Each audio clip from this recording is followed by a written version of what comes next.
Good afternoon, everyone. Welcome to Live at 4. It's Friday. It's been a long week, hasn't it? I think we say that every Friday. I think we do. But it has been. It's actually a repeat show. We're not on the air.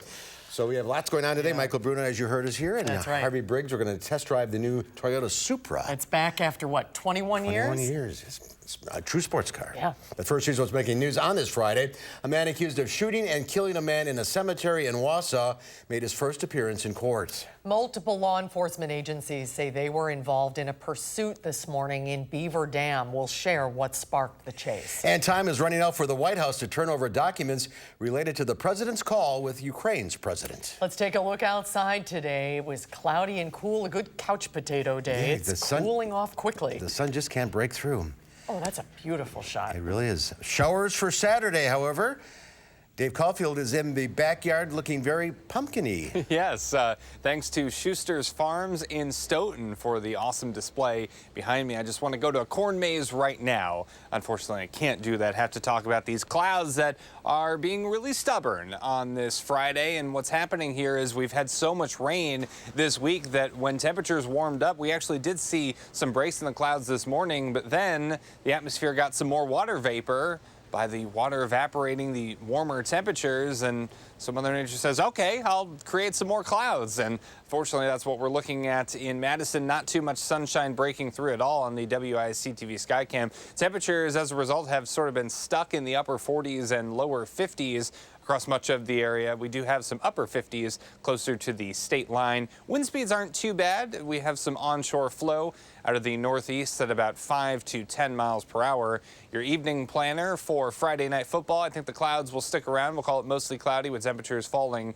through the 50s into the upper 40s by the end of those high school games. So speaking of Stoughton, Stoughton Road did have an accident earlier on. That seems to look a little bit better right now. So not really seeing any backups on the Beltline in either direction closer to Stoughton Road. So that accident is still active, and we are noticing those normal delays on the Beltline from about Verona Road to, we'll call it Broadway. And, you know, our normal Beltline backups are being observed this Friday afternoon. So give yourself a couple of extra minutes. Verona Road to John Nolan, that's 23 minutes. So running very slow eastbound, average speed of only about 10 miles per hour. That is your first alert traffic update. We'll talk about shower chances and time them out. Tell you if you need to worry about them for the Badger game in just a few minutes. There's that display behind me.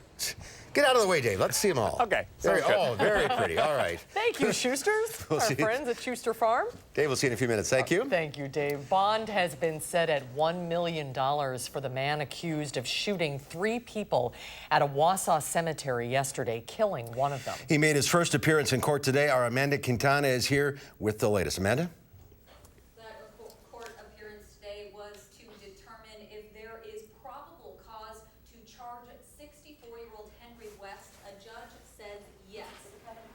West appeared in Marathon County Court today as the 60-year-old man shot yesterday remains in critical condition, and the 70-year-old woman is stable. The third person West is accused of shooting, a 52-year-old woman, died at the scene. Investigators say all of the victims are employees or relatives of Pine Grove Cemetery employees. West was a former employee, and police say he was not happy with the cemetery and was also in the process of being evicted from his apartment. West is expected to be formally charged with first-degree intentional homicide and 2 counts of attempted first-degree intentional homicide in 2 weeks. Thank you. Well, back in our area, one lane of the Main Street Bridge in Darlington has reopened. In a Facebook post, Police Chief Jason King said floodwaters continue to recede there. Traffic is allowed over the bridge, but police are asking people to drive slowly because there's still water on the roadway. Originally, Chief King didn't expect the bridge to open until Saturday, but the river level is dropping faster than expected. Multiple police departments are trying to find the people who led them on a high-speed chase early this morning. Our Amy Reed is here now with the details on this pursuit that spanned multiple counties. Amy. Yeah, it started in Beaver Dam and zigzagged down through Dodge, Columbia, and Dane counties. Police were responding to a break-in on Lakeshore Drive in Beaver Dam when they first noticed the SUV that they believe carried the people responsible. They tried to stop the SUV, but it took off and blew through a stop sign, they said. It reached speeds of 80 miles an hour through the town, then up to 100 once it got on Highway 151. In addition to taking stuff from people's homes, the driver and possible passengers stole the SUV from Sun Prairie. Police have seen these crimes quite a bit, and they wanted to make sure this was the last one. We decided, based on the totality of them circumstances of all the recent burglaries and thefts, and most of the methods of operation have been the same, where they've either been entering a house or entering a vehicle and taking items. We felt this was a proper time and a proper reason to continue to pursue this vehicle. The chase finally ended near Madison College. That's 36 miles from the start in a straight line, but the people in the car did get away. Police, which now includes Beaver Dam, Sun Prairie, Dane County, and State Patrol, were able to recover some stolen property, including the SUV. A similar string of events happened through rural Dane County last night, and police in all situations are saying the same thing. Lock your doors, your home, your garage, your car. These are crimes of opportunity, and they are preventable. And they're scary situations on Yes. top of it. Yeah, they really are. Amy, thank you. Area law enforcement is working together to raise awareness for breast cancer. October is Breast Cancer Awareness Month. There was a kickoff event this afternoon in Monona for Justice for a Cure. Squad cars and uniforms were turned pink during a parade honoring breast cancer patients and survivors. Monona Police Chief Wally Ostrenga says it's important for people to stay aware of the disease and those fighting to cure it. If we can put a person on the moon and we can do all these great things technologically, why can't we solve this? Why can't we cure this? According to the Breast Cancer Research Foundation, there are 3.8 million breast cancer survivors in the United States. President Trump continues to push back on allegations of improper communications with the Ukrainian government. Nicole Killian reports from the White House. This doesn't pertain to anything but corruption. And that has to do with me. I don't care about politics. I don't care about anything. But I do care about corruption. President Trump remains defiant in the face of a congressional impeachment inquiry. The Democrats, unfortunately, they have the votes. They can vote very easily, even though most of them, many of them, don't believe they should do it. The president acknowledged the House of Representatives could impeach him, but expressed confidence that he would be exonerated. We'll get it to the Senate, and we're going to win. The Republicans have been very unified. This is the greatest witch hunt in the history of our country. The president said his lawyers are working on a letter to Speaker Pelosi objecting to the impeachment inquiry until the House holds a floor vote to make it official. On Capitol Hill Friday, Intelligence Community Inspector General Michael Atkinson made his second appearance before lawmakers since flagging the whistleblower complaint that triggered the impeachment probe. You have more and more evidence that the President of the United States was improperly using his office, using our taxpayer dollars to leverage help from an ally in our upcoming 2020 election. The testimony follows a 9-hour deposition with former Special Envoy to Ukraine, Kurt Volker. CBS News obtained his opening statement where he defended his actions and said at no time was he aware of or took part in an effort to urge Ukraine to investigate former Vice President Joe Biden. Nicole Killian, CBS News, the White House. Ukraine's chief prosecutor general today said he was reviewing a case that involved a company that once employed Hunter Biden, but stopped short of saying that it was being reopened. Social media companies are developing more ways for users to encrypt private messages, just as law enforcement officials in the U.S., United Kingdom, and Australia are teaming up to demand more access. Attorney General William Barr and others say they want help catching criminals, particularly those who exploit children. Barr and officials penned an open letter to Facebook CEO Mark Zuckerberg saying, "We are writing to request that Facebook does not proceed with its plan to implement end-to-end encryption across its messaging services without including a means for lawful access to the content of communications to protect our citizens." The public can enjoy the benefits of encryption while still allowing for lawful access. The announcement came almost a year after Zuckerberg testified on Capitol Hill about lapses in Facebook user privacy. Thursday, the U.S. and the United Kingdom signed an agreement called the Cloud Act to allow both countries to request data from tech companies based in either country without legal barriers as it relates to serious crimes such as terrorism or child abuse. Diahann Carroll, the Oscar-nominated actress and singer who was the first African-American woman to star in her own TV series as Julia, has died. Carroll's daughter, Susan Kay, told the Associated Press her mother died this morning in Los Angeles of cancer. Carroll played Julia Baker, a nurse whose husband had been killed in Vietnam, in the groundbreaking situation comedy that aired from 1968 to 1971. During her long career, Carroll earned a Tony Award for the musical No Strings and an Academy Award nomination for Claudine. Diahann Carroll was 84 years old. She was a groundbreaker, certainly. Well, there's more at 4. Fans of the Toyota Supra sports car have been waiting 21 years for this. When we come back, the return of the Supra. We'll go behind the wheel with Harvey Briggs to find out how this latest Supra stands up. That's when Live at 4 continues. You're watching News 3 Now, live at 4.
The death toll for a mosquito-borne illness known as Eastern Equine Encephalitis, or EEE, has now risen to 11. That's according to the Centers for Disease Control. Dead mosquitoes poured out of traps in a Connecticut state lab Friday morning.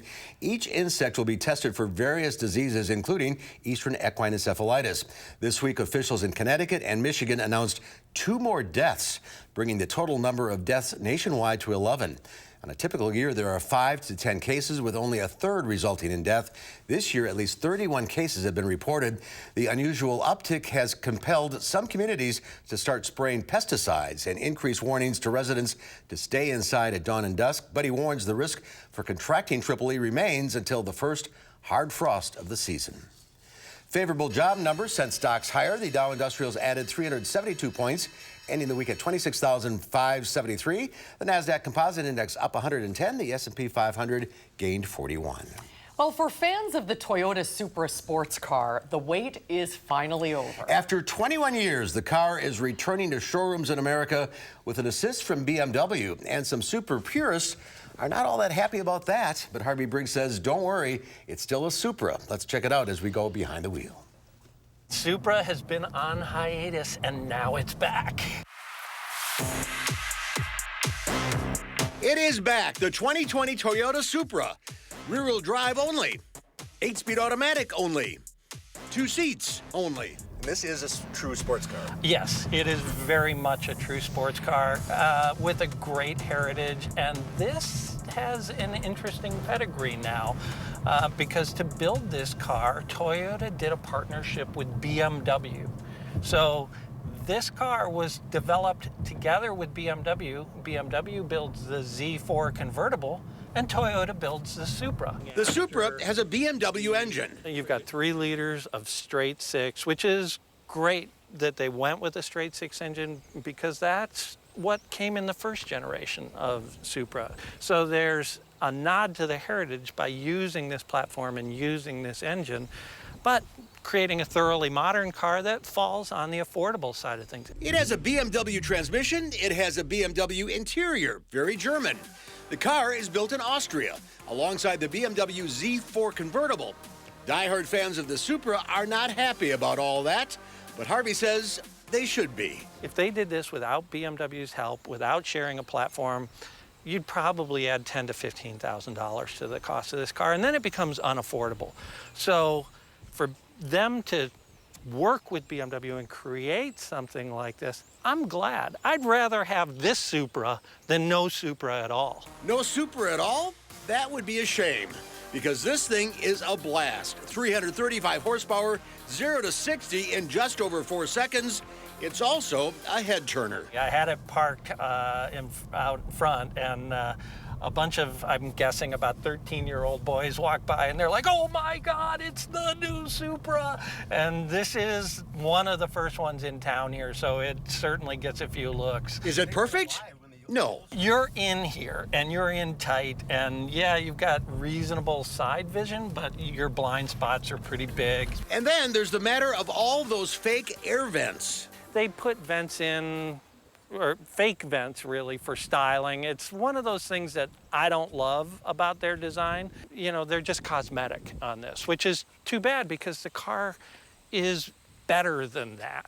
It's much better than that. Much, much better. Could you live with this every day? You could live with this car every day as long as it's not snowing. But when it's not snowing, with a perfect 50-50 weight distribution and low center of gravity, this legit sports car grips the road. I drove this thing on the racetrack down in Texas a couple of weeks ago, and it really handles well. Oh yeah, there's one more little item we've yet to discuss. The price. This one, as it sits with the only option package you can get, the driver assist package, is $55,000. Which sounds like a lot, but this is a sports car. Right, and that's what cars in these categories cost these days. This is really on the affordable end of that high-end sports car. People in a different tax bracket than me and you. Maybe, but not terribly so, I don't think, Mark. So, if you want a Renaissance red 2-seater true sports car, this Supra is super. This is light and nimble and sophisticated in a way the Mustang we just drove was brutal and powerful and lovely in that way. So very different cars. It's a fun car. It's a fun car to drive. It's a fun car to be seen driving, and it really does perform incredibly well. It's a beauty. Harvey's here now. Yes, One of it is. the first people to test drive this thing. Yeah, we got lucky. The car, when they delivered it to us, had 6 miles on it, so it was really fun. And it went from your garage to Detroit to be judged for the car of the year. Yes, right that now. Same exact car. That car is in Detroit right now for the North American Car of the Year jurying that's going on next week. Now, tricky in snow because it's so low to the ground. It's so low. It's rear-wheel drive. The tires on that car are 3-season tires, they call them, so they're really for spring, summer, fall. I wouldn't recommend buying that car if it's the only car you can have here in Wisconsin. Base price about $49? Base price $49, options up all the way, maybe about $58 when you get everything on it in the new launch edition. Toyota did a really good job at differentiating that platform in the Supra from the BMW version of it, and I was really impressed with it. Good luck finding one. Yeah, they're going to be tight for a while. A lot of fun. Thanks, Harvey. Thank you, guys. Thanks, Harvey. Well, there's more to come at 4. We'll check in with Jane Pauley about what's coming up on CBS Sunday Morning. And tonight at 5, Madison Mayor Satya Rhodes Conway is responding to officials of the company responsible for an explosion in downtown Madison earlier this summer. We'll share her thoughts coming up at 5.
Well, take a look at this. Visitors to St. Louis's Arch looked on as horror.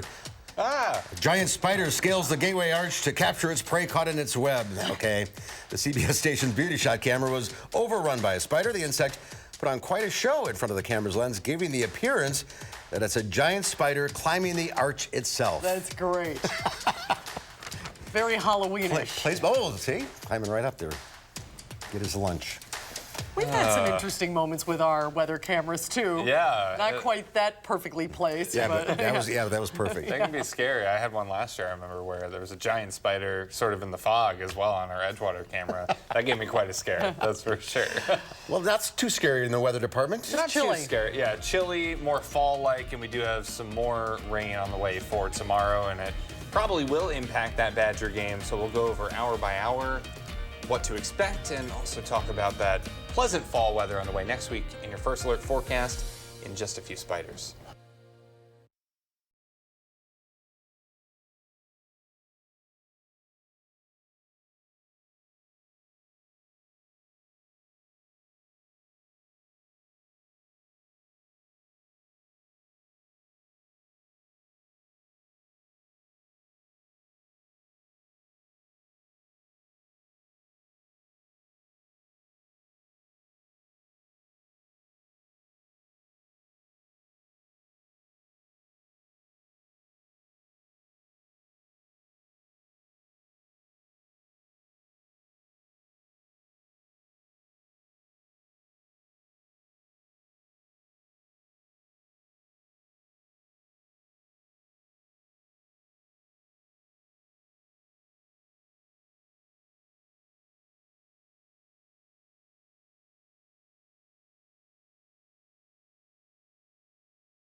Good afternoon. I hope you had a really nice Friday. The clouds have had a really nice Friday, just kind of hanging out across much of the upper Midwest. So this morning we actually did see some breaks in the clouds, especially close to the lakeshore. But we've had so much rain over the past week or so that once we got those temperatures to warm up a little bit out of the 40s, the atmosphere kind of saw an opportunity to create more clouds with that water vapor that did evaporate. So we've been stuck with cloudy skies throughout this Friday. Not much sunshine and really not many breaks in the clouds as we head into tomorrow either. Starting to see some showers make their way into far southern Iowa. That's going to be the batch of showers and maybe some isolated thunderstorms that affects us tomorrow for the Badger game. So in the morning and afternoon hours, I think the best chances for rain. Speaking of rain chances, it's like I planned this. Let's go over them for the next 48 hours. So as we get into Saturday morning and the early afternoon hours, the umbrella, a good idea, or the rain gear if you are heading to Camp Randall tomorrow to watch the Badger game versus the Kent State Golden Flashes. I think that game will be over in a flash, so to speak. And rain chances over in a bit of a flash, because as we get into the start of next week, pleasant fall weather really settles into southern Wisconsin with temperatures in the upper 50s and low 60s, and no rain chances until we get to Thursday night into Friday. We do have the rain chances, though, when it counts, so to speak, for tomorrow, with temperatures rising through the 50s throughout the Badger game. By the 5th quarter, I think we'll see temperatures in the mid to upper 50s, but still with those light rain showers possible. Bring the rain gear. Can't rule out an isolated thunderstorm or two either. Hopefully that doesn't have a big impact. What could have an impact on the game, breezy conditions. South wind at 10 to 20 miles per hour, making it feel not so pleasant outside. But still, hopefully we can get more pleasant with a Badger win. Madison on the Edgewater Skycam, yeah, not too much in the way of sunshine at all. Maybe some light here and there, but with these clouds, temperatures have been sort of suppressed today in the mid-50s, so about 10 degrees below normal for this time of year. High temperatures in some other spots, 55 in Juneau and Watertown, 54 in Waukesha, 57 in Monroe and Janesville. And those are really the warmest spots as we take a look at our temperature map. And we're pretty close to those daytime highs across the area late this afternoon. High temperatures over the next 10 days are really staying in the upper 50s and low 60s. So a little bit below normal for this time of year, but really as we get into the start of next weekend, that's when those temperatures really start to go down. Quite cool for next Saturday with highs near 50, and then we could be talking about some patchy frost by the time we get to next weekend. Our average first frost in Madison is right around October 11th, so it looks like we're right on schedule with temperatures dipping into the upper 30s by the time we get to next Friday and Saturday. For tonight, we're in the mid-40s, mostly cloudy with some showers arriving late, especially west of Madison. Tomorrow, cloudy and breezy with showers moving through.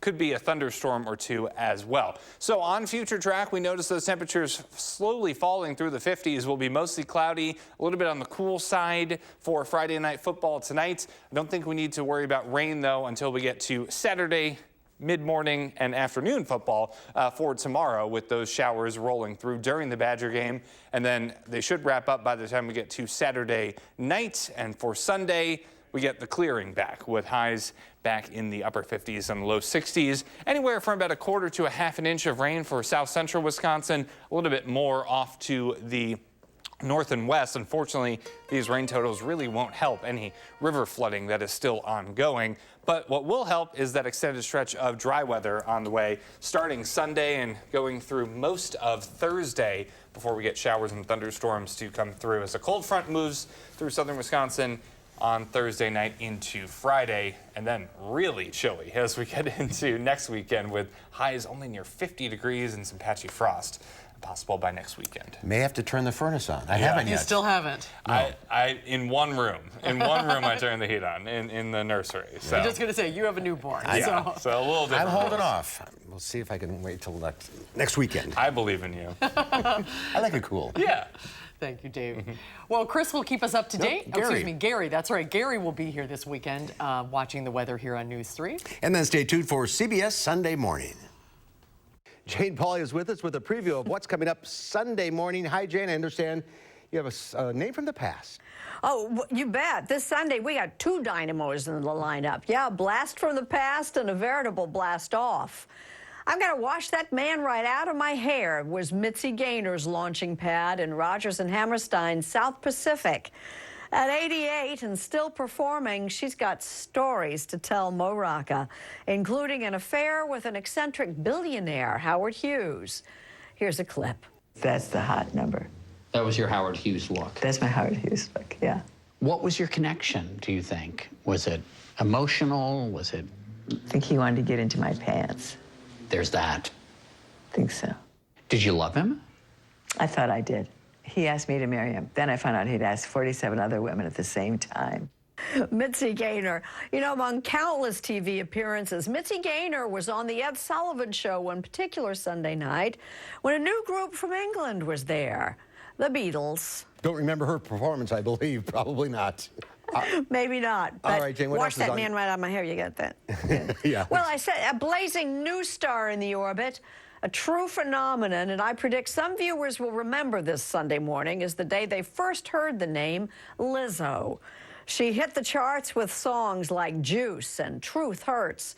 She is red hot, and she has quite a story to tell. All that and a whole lot more. We'll see you Sunday. Can't wait. We'll see you at 8 o'clock Sunday morning. Thanks, Jane. Have a great weekend. You too. Wide variety, that's for sure. Lizzo and Mitzi Gaynor, that's quite a show.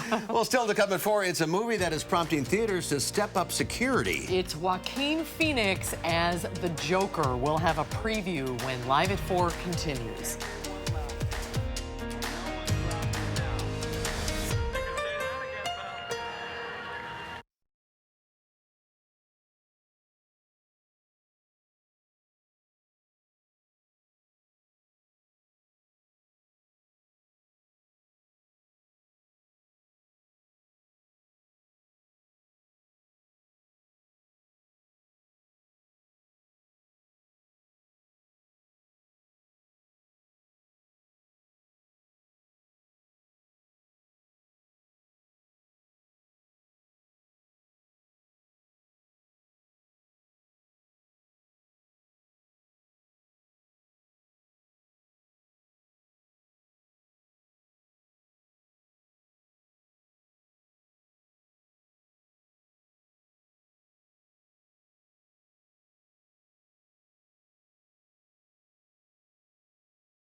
Downtown Madison on a Friday afternoon, kind of gray, kind of chilly, rain on the way. Yay. Well, a classic comic character gets a new origin story this weekend as an unsuccessful comedian and social misfit who becomes a memorable villain. David Daniel has a preview of Joker. You just ask the same questions every week. How's your job? Are you having any negative thoughts? All I have are negative thoughts. Joaquin Phoenix transforms into a criminal mastermind in Joker. Check out this guy. When I was a little boy and told people I was going to be a comedian, everyone laughed at me. Well, no one's laughing now. You can say that again, pal. Unsuccessful comedian Arthur Fleck, struggling with society, finally has enough. What's so funny? Freak! For my whole life, I didn't know if I even really existed. But I do. People are starting to notice. Is this a joke to you? Clowns begin inundating Gotham City, and Arthur finds his place in the world. Murray, one small thing. Yeah. When you bring me out, can you introduce me as Joker?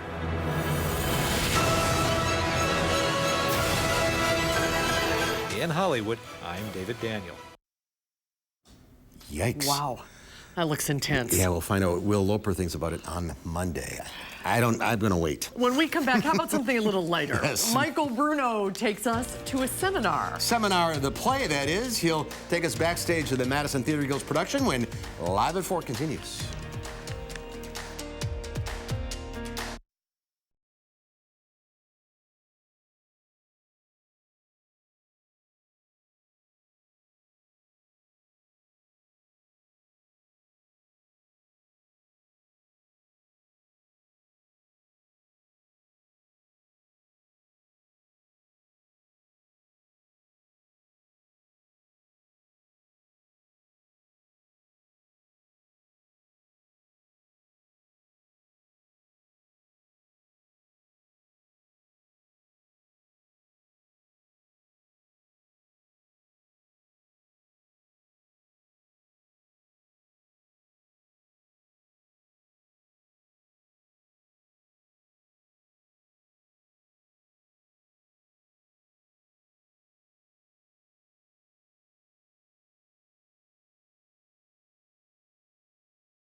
Good afternoon. Here's your Friday First Alert traffic update, taking a live look at Stoughton Road and the Beltline. No major problems showing up right now. We did have an accident near that area, and it's still showing up on our traffic map, but the delays just aren't there, folks. We are still seeing those delays eastbound back towards Verona Road, through Fish Hatchery, Park Street, and through John Nolan Drive as well, with average speeds on the Beltline of around 20 to 30 miles per hour. So here are your drive times: 7 minutes, so running a little bit slow westbound John Nolan to Verona Road, average speed of around 36 miles per hour, and some other routes in and around Madison. To get through the whole Beltline eastbound, you'll need 28 minutes with an average speed of around 35 miles per hour. And that is your Friday First Alert traffic update. All right, Dave, thank you. Location, location, location, but is that enough to pay more than $1,000 a month for a shed? In San Diego, this 200-square-foot backyard studio is listed at $1,050 a month. It has a bathroom, a wall air conditioner, new laminate flooring, and a kitchenette. It does not include parking. The rental agent expects to get full asking price. Oh, I'm sure they will. For a shed, Yeah. but it's San Diego. Well, the play Seminar premiered on Broadway in 2011. Set in present-day New York, it's a provocative comedy where innocence and experience collide. Our Michael Bruno went backstage for Madison Theater Guild's performance of Seminar.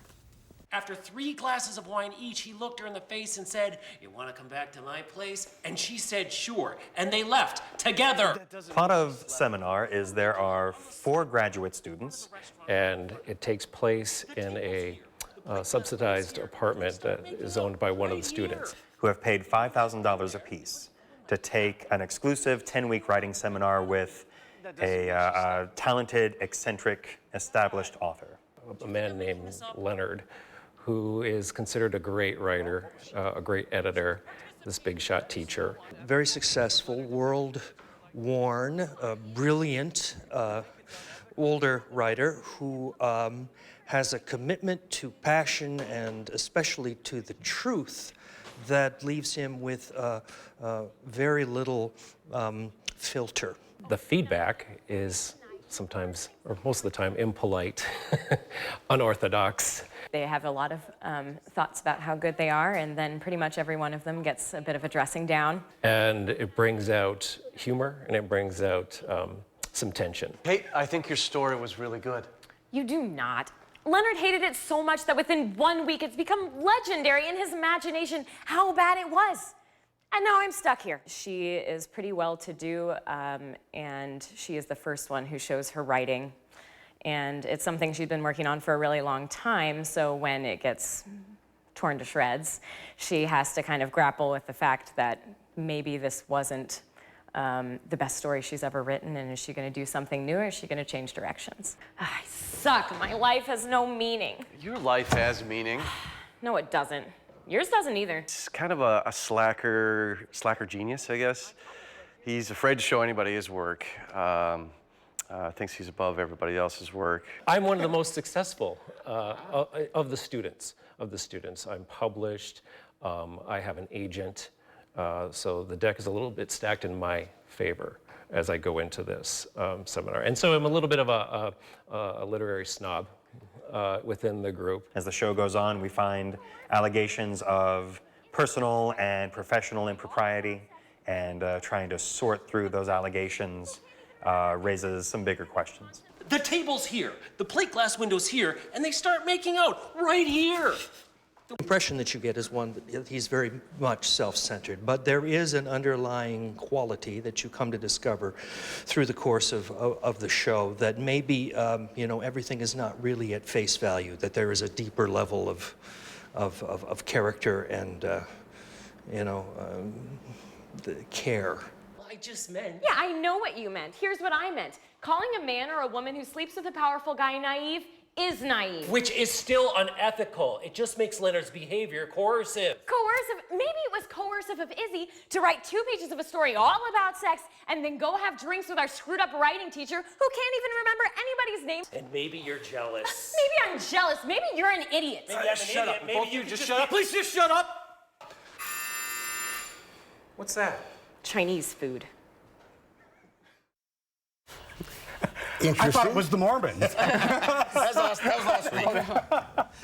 So kind of provocative. It is very provocative. It's not for, you know, not for kids. It's a pretty adult-themed comedy drama that this woman has written. Her second play, her first one was Mauritius, about stamp collecting, and it's really a wonderful show. And these actors are all like really wonderful at their craft. So there are some funny moments, though. There are very funny moments in it as well. Yeah. And this was on Broadway? Yes, it was. It was a big success on Broadway. So it's nice that they're bringing it to Madison so soon. It's a great concept. It is a great concept. You know, multi-layered onion. Yes, exactly. And Donovan Armbruster is perfect as the know-it-all, Mr. Know-it-all author. He's really, really good. Good casting. All right, it is Seminar. It is the Madison Theatre Guild.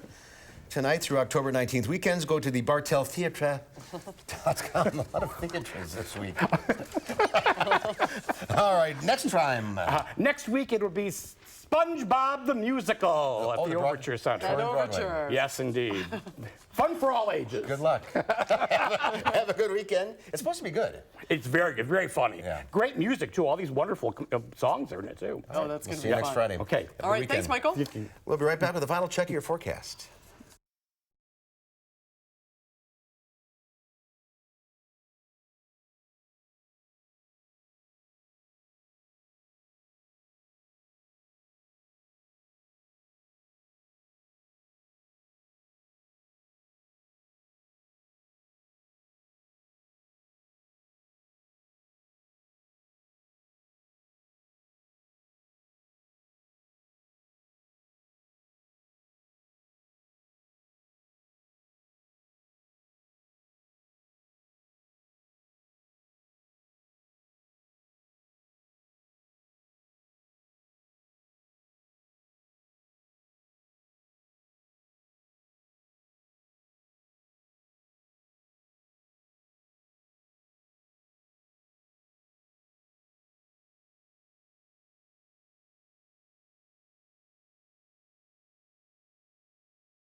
Yeah, staying a little bit gloomy, cloudy, and a little bit on the cool side, that's for sure. We're in the 50s right now. Temperatures will dip into the 40s by the time the high school football games are over tonight. And then later tonight, we're dipping into the mid-40s, mostly cloudy with showers arriving late, especially west of Madison.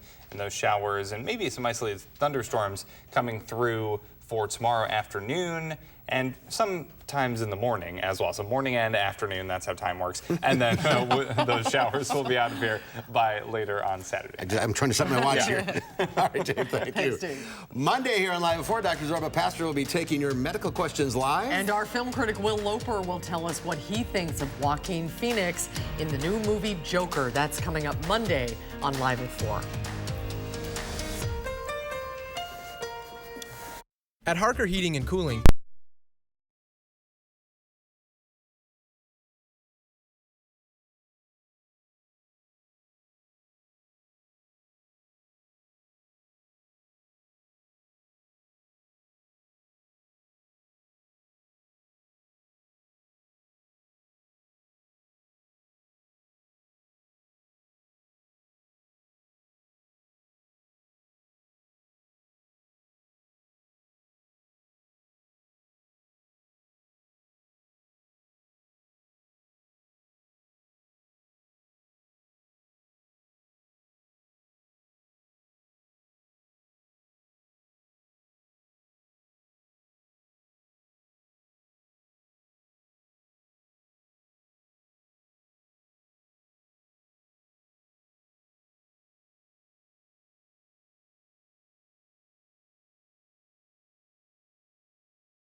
Well, it's time to wrap up another week here on Live at 4, and that means it's time for the News Hounds. Let's see what Lola and Louie dug up for this week's edition of the News Hounds Now Update.